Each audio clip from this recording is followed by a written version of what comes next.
Today, we're pulling the curtain back on people-pleasing.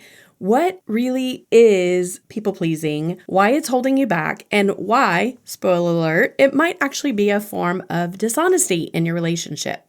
We'll walk through 3 clear signs you're stuck in the people-pleasing cycle, 3 concrete actions you can take today to start breaking free, and then 3 deeply satisfying reasons you will thank yourself later for doing the work.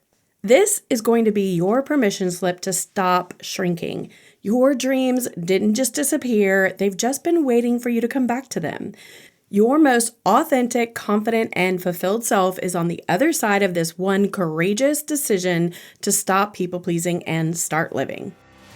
Have you ever felt held back by self-doubt, whether it's speaking up in a meeting or connecting with others or simply just believing in your own worth? Well, you're not alone. Welcome to the Crazy Confidence Coach podcast. I'm Heather Edwards, Master Certified Life Coach, and my goal is to empower you to step into your most authentic, confident self. Here, you're going to discover practical strategies and powerful insights to help you improve your communication, deepen those relationships, and elevate your self-esteem. And each week, I'm going to guide you through some actionable tips and mindset shifts that are specifically designed to help you break free from fear, show up boldly in every area of your life, and build crazy confidence. Are you ready to stop hiding in the shadows, playing small, and avoiding the spotlight? Grab your favorite pen and a notebook, and let's get to it. Let's get to episode 115 that is all about people-pleasing. Do you see yourself in this description? You say yes when you mean no, constantly. You have a dream or a goal that you've been putting off, or what I like to say, put on the shelf for months or maybe even years. Let me tell you, I've been there. You feel quietly, maybe resentful, exhausted, and invisible, even when you're surrounded by people that love you and you love them. You don't fully know what you want anymore because you haven't had the opportunity to even ask yourself that question in a very long time. If you see yourself connected to any of these statements, you're seeing that you truly are kind of in the background of your own life, then you may be a people pleaser. And this episode may be exactly what you need to get on the other side of it. Before we can change anything, we have to actually be able to see it clearly. We have to be able to recognize it and have awareness around it. Before we can change anything, we have to be able to see it clearly. And I want to warn you, some of what I'm about to share with you may just sting a little. Don't freak out. Don't turn it off. Listen through to the end because I think it'll be worth it for you. One sign that you may actually be a people pleaser is that you filter every decision through other people's reactions. So before you make a choice, big or small, your first thought is, how will this affect boyfriend, husband, wife, kids, manager at work, friend, all of those things? What will they say? Will they be upset? What will they think? Those thoughts or your desire to people please or make sure that no one is in discomfort with anything that you want or that you are desiring to do. Here are some examples that might resonate with you, might not, I don't know, but maybe you're ordering a different meal at a restaurant because someone at the table made a comment, or maybe husband made a comment about what you should or shouldn't eat. Or you don't pursue a promotion or a passion project or a dream because your partner or your parent or your friend doesn't or won't approve of it.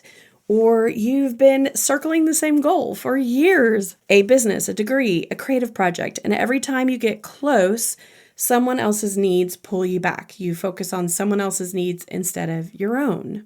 This pattern is actually quietly eroding at your self-trust. And every time you override your own instincts to manage someone else's reaction, you're sending yourself this message: my words and my wants don't matter.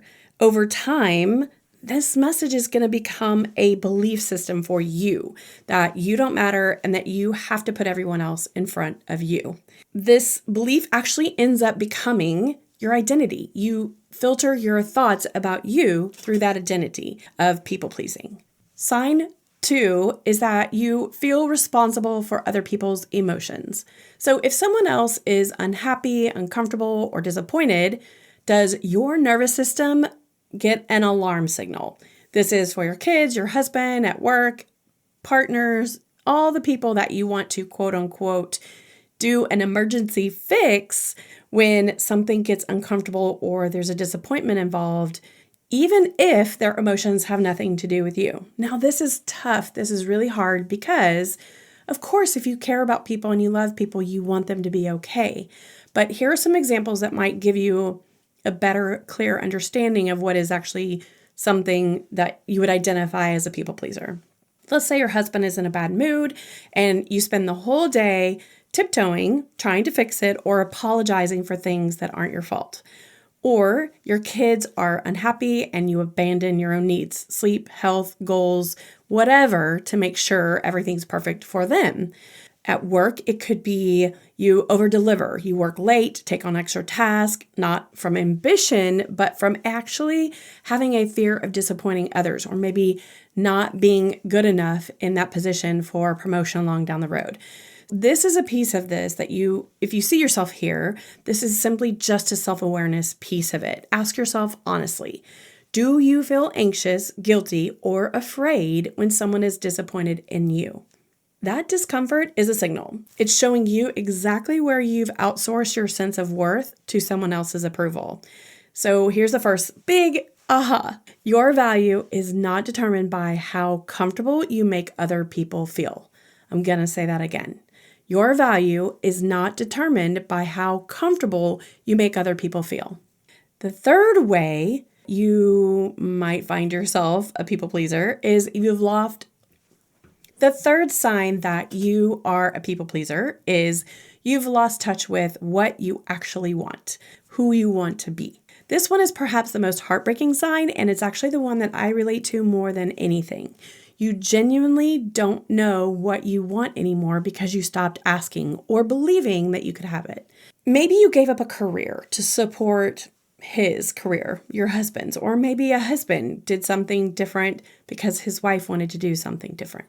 Maybe you've been so focused on being the perfect mom, the perfect partner, the perfect employee that, quote unquote, what do I want feels like a foreign language. Maybe you have dreams from years ago that you don't even let yourself think about because that gap between where you are and where you want to be feels too painful or too large. So here's the truth. People pleasers are often the most creatively, intellectually, and spiritually rich women in the room. That is so fascinating to me because I find myself to be very creative, intellectual, and spiritual, but I do find that my core of who I am is a people pleaser. Later on, I'll tell you what broke me of that habit or what has helped me start looking at that habit of people pleasing. So stay till the end because you'll want to hear it. I think you'll really resonate with it. You'll also know that your desires did not disappear here. They actually just went underground to survive because you had other things that are in your way.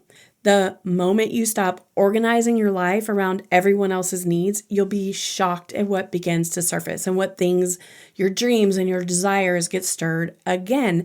This is why moms who are raising children, when their children are out of the home, they're lost because they don't know who they are because they've been focused on children rearing for their entire lives. I also believe it's partially why people end up divorced in marriage when they start having children. And that is because I think husbands and wives, they get together, they have their shared dreams and goals, and then all of a sudden that maternal instinct of the mom, typically the mom, not always, but typically, is 100% focused on the kids. Two things happen. The husband actually feels like he's no longer focused, and two, mom loses her identity of who she is. So husband not only feels detached from being loved and cared for and focused on, because during that honeymoon period, we focus on each other, husband and wife, but also the identity of the person who he actually married starts to slip away and become the identity of who she believes that she has to be to rear her children. Giving up on working out and taking care of herself and feeding herself healthy and her dreams and doing things that matter to her, that feed her spirit, being all these things that she once was in the eyes of her husband. Now, I am absolutely not at all blaming wives for divorce. Not doing that. because there are two sides of that coin. We just happen to be focusing on people pleasing today. So it is a full circle thing, but keep that in mind and think about that. Are you disconnected from that person that you were when you got married? And of course, we all change. That's going to happen. But are you a people pleaser, and are you letting go of who you are and your own identity to make everything work?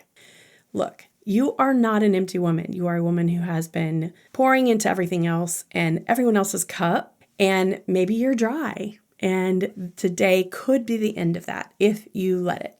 I'm going to tell you 3 ways that you can stop people pleasing now. This may be a challenge, but it's okay. You're up for a challenge, right? Let's go. Identifying the pattern is a first step. We've talked about this a million times, that awareness is just where we start out for building confidence, for being more self-assured, for stopping the people-pleasing game. Let's talk about what you can actually do starting in the next 24 hours. Strategy 1, introduce the pause to your life. And what that means is, let me think about it. And here's how you implement it. People pleasers always say yes before their brain has a chance to consult their heart and their calendar and their desires. So the pause is your most powerful weapon. It is, in practical application, just pausing. Instead of saying yes immediately, you're going to say, let me think about that and get back to you. Then you're going to create a rule for yourself that is diminishing the urgent response that you normally feel that you have to give. And you're going to give yourself time to check in with what you actually want or need. That is hard. And I know it will be hard for you, because if you're like me, I just had a conversation today at breakfast, and it was all about my need to always respond to everybody's texts right away. That is just who I am. I grew up in the work world, you do everything fast and efficient, and you do it so quick so everybody knows that you're not a slacker. Well, the rest of the world doesn't do it like that. And for so long, I would get frustrated with other people, and I have realized I have the right to pause too. I have the right to delay the response, and so do you. All right. So I want you to do this. I want you to also, in this practical application, I want you to practice just sitting with that momentary discomfort, because it will be uncomfortable for you. If you're used to saying yes all the time and you are a people pleaser, you will be uncomfortable when you ask yourself to pause, or ask the other person to pause as well. You will be uncomfortable not immediately accommodating that person that's asking you for something or needing something from you. But I want you to see this. That discomfort is not danger. It's actually growth. So learn to get uncomfortable, or be comfortable with your being uncomfortable. I have so many podcasts around that, and I teach people how to do that. So if that's you and you want to learn how to do that, you want a quick, just one session to cover that, let's get on a call and let's get you comfortable being uncomfortable so you can break this people-pleasing habit. You're going to worry about other people being bothered by your pause. And oftentimes some people will be bothered, but they're usually going to be the people who benefit most from you saying yes instantly. It's interesting to watch people respond to you when you're normally a yes person and you say no. It's okay. You're okay by doing that. It's important information when you see their response and you feel your own response. That's just good information. I will tell you that building healthy relationships, building your confidence, can withstand a little discomfort and a little moment of, let me think about it. You've got it. You can do it. I promise. Here's the thing. Every time you pause and you check in with yourself before you respond, you are actually rebuilding your relationship with your own voice and with yourself. You're practicing what we call self-trust, and self-trust is the foundation of genuine confidence. And I know that if you're here and you're listening to this podcast, that you want more confidence. So here is a quick way to do it. Replacing that automatic yes with let me get back to you.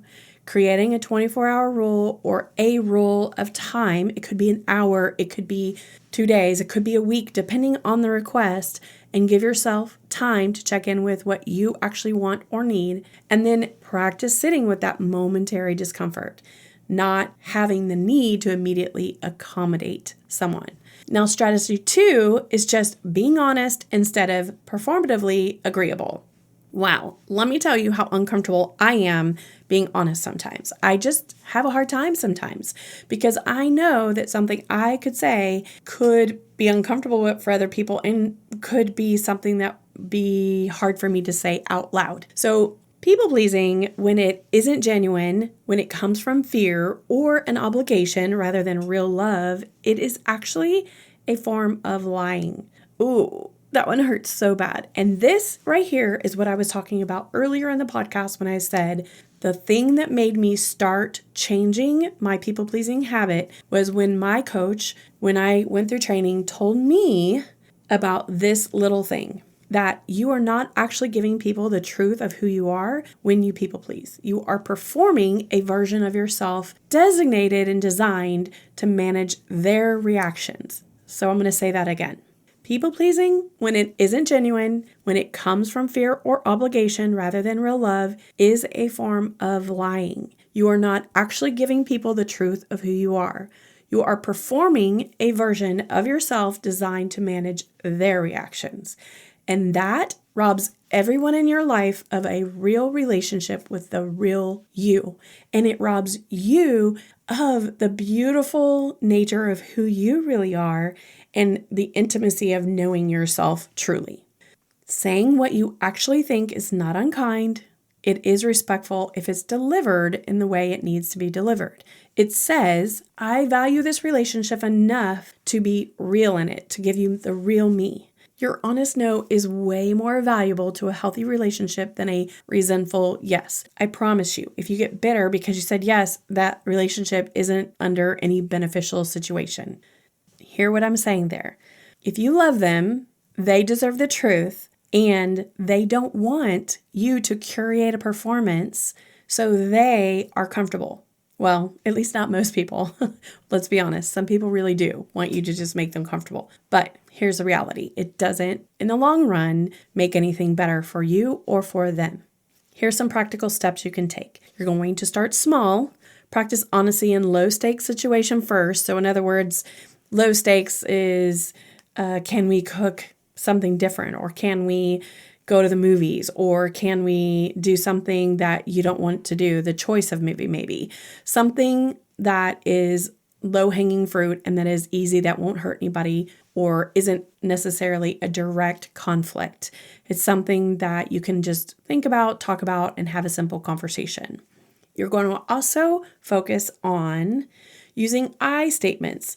I'd prefer, I'm not comfortable with, I need, not you, you always, you never, those kinds of things. You're not focused on the other person, you're focused on yourself. The other thing is that you're going to have to release the need for over-explaining. Now, I am very much so an over-explainer, and I have had to work through that through my people-pleasing journey, and also just realize that most people don't want all that. And a lot of times people just think you're lying, which sometimes you are if you're over-explaining, but other times you just don't need to do it. So release that need to over-explain, justify, or apologize for your preference. One full sentence is enough. That doesn't work for me. Instead of, well, I have this thing I have to do and I'm not going to be able to do that, or I really just can't fit that in. That isn't necessary. Just a simple, that doesn't work for me. Notice how it's going to feel in your body when you are being authentic versus when you're performing or when you are people-pleasing. This awareness in your body and how you're reacting is actually a critical skill in building your own knowledge, and it helps you build confidence when you become more aware of you, especially if you're honoring your own functions and your own body's reaction to things. Trust your body because your body is usually spot on. All right, last strategy number 3 is reconnecting with your own goals, your dreams, and desires on purpose. Now, when I say on purpose so strongly, I mean that it may need active participation. No, that's wrong. It will need active participation from you. And if this is something you're having a hard time with, again, get on a call.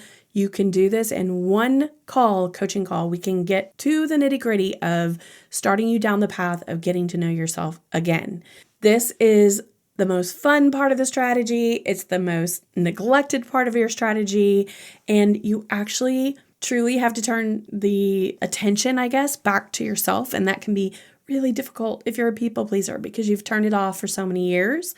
For some of you, you've done it for a lifetime. You've done it for your entire child's lifetime of 30, 40 years. You've done it for maybe only a short time if you're a newlywed, whatever. You may have years of people pleasing and practice of doing things away from yourself that you need to break. So give yourself a little bit of break on this and take your time.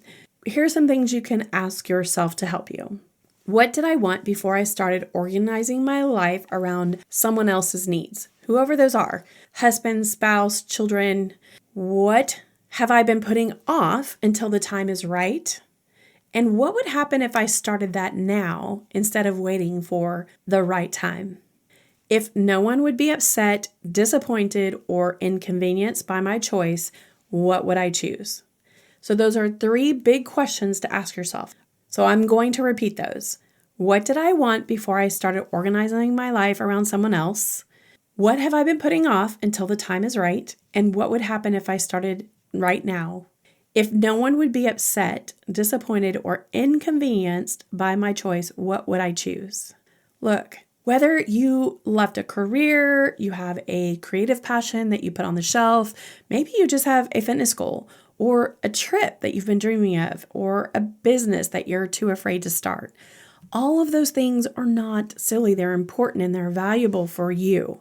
And I'm going to go a little step further. They're valuable for other people to see you realize.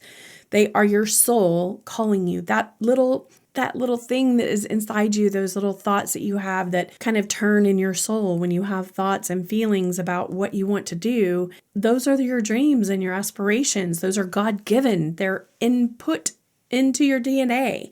And you absolutely 100% do not have to abandon your relationships or your current situation to pursue them. You do have to stop abandoning yourself, though. Your goals are not selfish, they're sacred, and the version of you who is fully alive in her own purpose makes a far better partner, mother, friend, and colleague than the version who is running on empty and has resentment and bitterness because she's not her authentic self.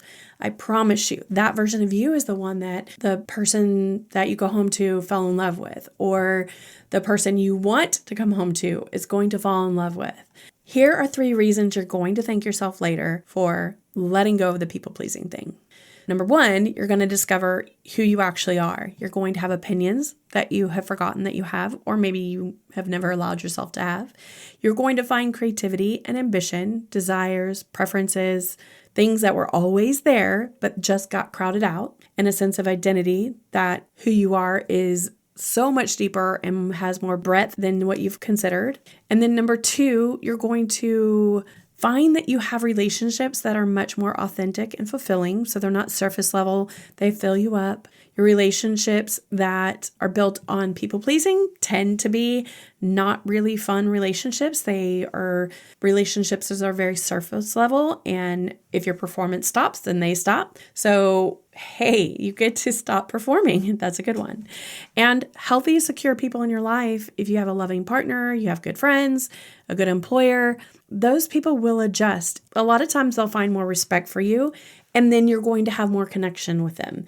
That part of it is much more fun to live out, finding those healthy, secure people that are in your life and those that you can go deeper with. Your relationships will also become a place where you are actually known, not just accommodated. So what do I mean by that? You're going to have an intimacy with people that's only possible when you show up as yourself, because there's no lying, there's no frustration, there's no disconnect. Well, I should say no frustration or no disconnect. That's part of life, right? The parts of you that were performing for that connection no longer exist. So that changes. You're also going to find that it filters out relationships that were conditional, and it deepens ones that are based on love. So it can be really fun to find the relationships that rise to the top and the ones that sink to the bottom. That was the most surprising part to me as I did this process. Here's the great news. You don't have to be less of yourself to be loved. The right people will love you more when you're fully yourself. And then the last reason, you're going to unlock a level of confidence you didn't know was there and you didn't know was possible. Here's the thing about confidence that most people don't tell you. You can't build it by making everyone around you happy. You build it by keeping promises to yourself. What does that look like? By keeping promises to yourself, that every time you pause and choose your authentic response, your self-trust grows.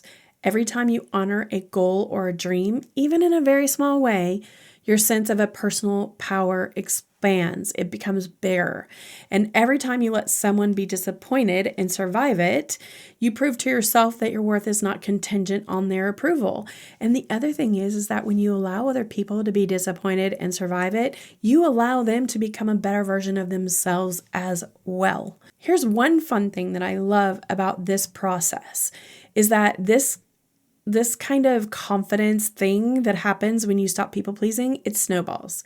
When you make one decision for yourself, you return to one dream, it compounds. And within weeks, you're going to notice little things are shifting that you haven't even paid attention to. You're going to realize that how you carry yourself, how you speak, how you enter a room, that all changes. Your confidence is greater. You don't have an arrogance about you. You're just being honest and authentic. You're not living in selfishness. You're living in confidence, and you have the kind of confidence that is quiet, unshakable, and absolutely allows you to take up space in your own life. You're not a bad person for people pleasing. Thank goodness, because that was who I was at my core. I really truly believe that people pleasing is a little bit of a survival strategy for those of us who have gone through big things. And I think that in childhood or in relationships, when your needs weren't safe, that you created this survival mode to be okay. Here's the great news. You don't have to do it anymore. You're allowed to want things. You're allowed to say no. You're allowed to be complicated, surprising, ambitious, and fully 100% human.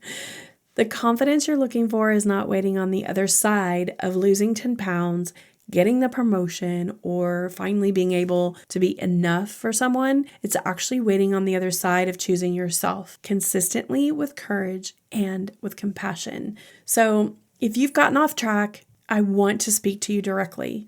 If you gave up on a dream, if you gave up on a career, a passion, a vision for your own life, if you woke up one day and didn't recognize yourself in the mirror, if you quietly resent the life you have, even though you built it with love, you're not stuck. You're not too late. You're not too far gone. And you are one decision away from turning back toward yourself. And every step you take in that direction, I will be here cheering you on. I want you to do something. I want you to write down one thing you want just for you, not for anyone else, just one goal, one desire, one dream. Then write one small action you can take this week to move toward it. And then I want you to practice the pause this week. When someone asks for something from you, I want you to say, let me think about that. That's it. See how it feels. What does your body do? Do you find that you get flushed? Do you feel like a failure because you didn't answer? What's happening with your body? And then go back and find the information about learning how to be uncomfortable, because I believe that will absolutely help you do this more. And then I want you to do this. I want you to share this episode with one woman in your life who needs to hear it. Thank you for spending this time with me today.